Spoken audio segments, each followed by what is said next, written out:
નમસ્કાર મિત્રો, તો ગુજરાત માધ્યમિક અને ઉચ્ચતર માધ્યમિક શિક્ષણ બોર્ડ ગાંધીનગર દ્વારા શાળાકીય પ્રવૃત્તિ કેલેન્ડર 2026-27 બહાર પાડવામાં આવ્યું છે, જેમાં તમારા દિવાળી વેકેશન, ઉનાળા વેકેશનની તારીખો તેમજ આ વર્ષે કુલ કેટલી જાહેર રજાઓ છે તે અને આગળ તમારે પ્રથમ સત્ર, દ્વિતીય સત્ર અને જે વાર્ષિક સત્રની પરીક્ષાઓ તેમજ બોર્ડની પરીક્ષાઓ આવે છે તેની તમામની તારીખો જાહેર કરવામાં આવેલી છે. તો ચાલો તેના વિશેની સંપૂર્ણ જાણકારી આ વિડીયોમાં જોઈશું.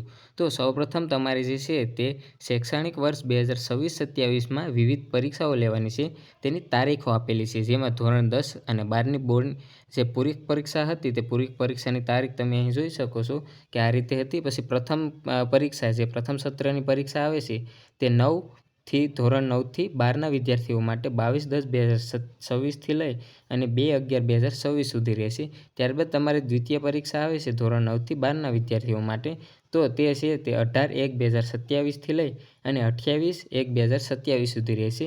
ત્યારબાદ પ્રખરતા શોધ કસોટી જે ધોરણ 9માં સ્કોલરશિપ માટેની હોય છે તે 30-1-2027 સુધી ત્યારે લેવામાં આવશે. પછી બોર્ડની જે વિષયવાર શાળા કક્ષાએથી જે પ્રેક્ટિકલની પરીક્ષા હોય છે તે ધોરણ 10 અને ધોરણ 12ના વિદ્યાર્થીઓ માટે તે 1-2-2027થી લઈ અને 3-2-2027 સુધી રહેશે.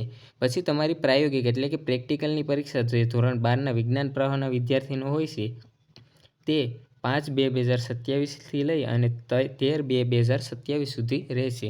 પછી HSC અને SSC બોર્ડની તારીખો એટલે કે ધોરણ 10 અને 12ના બોર્ડની તારીખો છે તે 25-2-2027થી લઈ અને 17-3-2027 સુધી રહેશે. પછી શાળાકીય વાર્ષિક પરીક્ષા જે સ્કૂલમાં હોય છે ધોરણ 9 અને 11ના વિદ્યાર્થીઓ માટે તે રહેશે 5-4-2027થી 20-4-2027 સુધી. તો આવી રીતની તમામ પરીક્ષાઓની તારીખ હતી. પછી વાત કરું તો કે પછી જે છે તે તમારે જે છે તે વેકેશનની અને શૈક્ષણિક સત્ર અને વેકેશનની વિગતો આપેલી છે, જેમાં તમે અહીં જોઈ શકો છો કે જે છે તે અલગ અલગ રીતની પ્રથમ સત્રની તમે તારીખ જોઈ શકો છો કે 8-6-2026થી 4-11-2026 કુલ 120 દિવસ પ્રથમ સત્રમાં રહેશે. ત્યારબાદ તમારું દિવાળી વેકેશન પડશે જે 5-11-2026થી લઈ અને 25-11-2026 સુધી રહેશે, જે કુલ 21 દિવસની તમને રજા પડશે. ત્યારબાદ દ્વિતીય સત્ર તમારું શરૂ થશે જે 26-11-2026થી લઈ અને 2-5-2027 સુધી કુલ 124 દિવસનું રહેશે. અને ત્યારબાદ તમારું જે છે તે ઉનાળુ વેકેશન શરૂ થશે જે 3-5-2027થી લઈ અને 6-6-2027 સુધી કુલ 35 દિવસનું રહેશે. ત્યારબાદ તમારું નવું શૈક્ષણિક વર્ષ 2027-28 શરૂ થશે, જે તારીખ 7-6-2027થી શરૂ થશે. તો રજાઓના વિતરણની વાત કરું તો કે દિવાળી વેકેશનમાં કુલ 21 દિવસની રજા, ત્યારબાદ ઉનાળુ વેકેશનમાં 35 દિવસની, પછી આ વખતે કુલ જાહેર રજાઓ 20 છે અને સ્થાનિક રજાઓ કુલ છે તે 4 છે. આવી રીતે કુલ તમને 80 જે છે તે વાર્ષિક 80 રજાઓ છે તે મળવાપાત્ર રહેશે. તેવી રીતે વાત કરું તો કે અહીં જોઈ શકો છો કે સત્તાવાર જે છે તે સત્રવાર માસની જે છે તે વિગતો આપેલી છે, એટલે કે દરેક મહિનામાં કેટલા દિવસ તમારે અભ્યાસ કરવાનો છે તે આપેલું છે, જેમાં તમે અહીં જોઈ શકો છો કે કુલ 244 દિવસ તમારે અભ્યાસ કરવાનો છે, જેમાંથી કુલ 4 દિવસની સ્થાનિક રજાઓને બાદ કરતાં તમારે કુલ જે છે તે 240 દિવસ છે તે અભ્યાસ કરવાનો રહેશે, એટલે કે ભણવાનો 240 દિવસ વર્ષમાં રહેતા હોય છે. ત્યારબાદ વાત કરું તો કે આ જે છે તે શૈક્ષણિક વિગતોની જે છે તે માસવાર એટલે કે મહિના પ્રમાણે જે છે તે રજાઓના દિવસ અને તમારે અભ્યાસના દિવસ તેમજ વેકેશનની વિગતો આપેલી છે. તેની નીચે જે છે તે આપેલું છે તમારી જાહેર રજાઓ, એટલે કે તમને કુલ મળવાપાત્ર જે જાહેર રજાઓ છે તે જાહેર રજાઓનું અહીં વિતરણ આપેલું છે. તો અહીંથી તમે તમામ જે છે તે તારીખો જોઈ શકો છો અને આને હું પોસ્ટ દ્વારા પણ મૂકી દઈશ, જેથી કરીને તમને સરળતાથી આ તમામ તારીખો અને રજાઓ વિશેનો ખ્યાલ આવી શકે છે. તો તમે અહીંથી વાંચી શકો છો કે આ તમામ રજાઓ છે. અહીં જોઈ શકો છો કે આ તમામ રજાઓ છે તે કુલ કરીને 20 રજાઓ તમને મળવાપાત્ર રહેશે.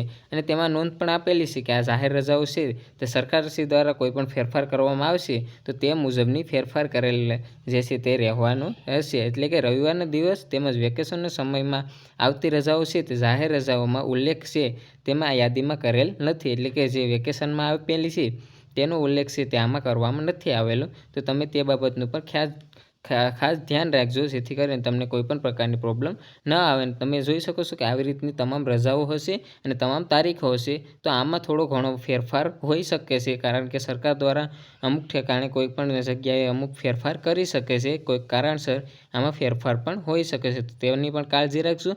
અને આ તમને જણાવી દઉં કે આ જે પણ જે વિદ્યાર્થી સરકારી શાળામાં અભ્યાસ કરે છે, તો તે સરકાર દ્વારા સરકારી શાળા માટે કેલેન્ડર બહાર પાડવામાં આવતું હોય છે. જો તમે પ્રાઇવેટ સ્કૂલમાં અભ્યાસ કરતા હોય તો તેમાં થોડું ઘણું આમાં ફેરફાર પણ હોઈ શકે છે, તો તે બાબત ઉપર તમે ધ્યાન રાખજો. અને તમે અહીંથી તમામ તારીખો અને વાર છે તે વિગતવાર તમારે તારીખો છે તે જોઈ શકો છો. અને આને પોસ્ટ દ્વારા પણ હું મૂકી દઈશ. તો અન્ય તમને કોઈપણ પ્રકારની આના વિશે અથવા કોઈપણ પ્રકારની અન્ય સમસ્યા હોય તો તે મને તમે કોમેન્ટમાં જણાવી દેજો, ત્યાં હું તમને રિપ્લાય આપી દઈશ.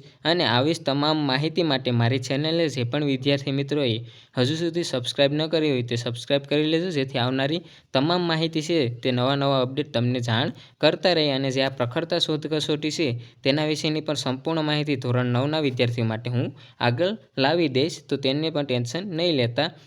અને આ વિડીયો પસંદ આવ્યો હોય તો વિડીયોને લાઇક કરજો અને તમારા તમામ મિત્રો વર્તુળને શેર કરજો, જેથી તેને પણ આ તમામ વિગતોનો ખ્યાલ આવે. આશા રાખું છું કે આ વિડીયો તમને પસંદ આવ્યો હશે. ત્યાં સુધી મળીએ નવા વિડીયો સાથે. જય હિન્દ, જય ભારત.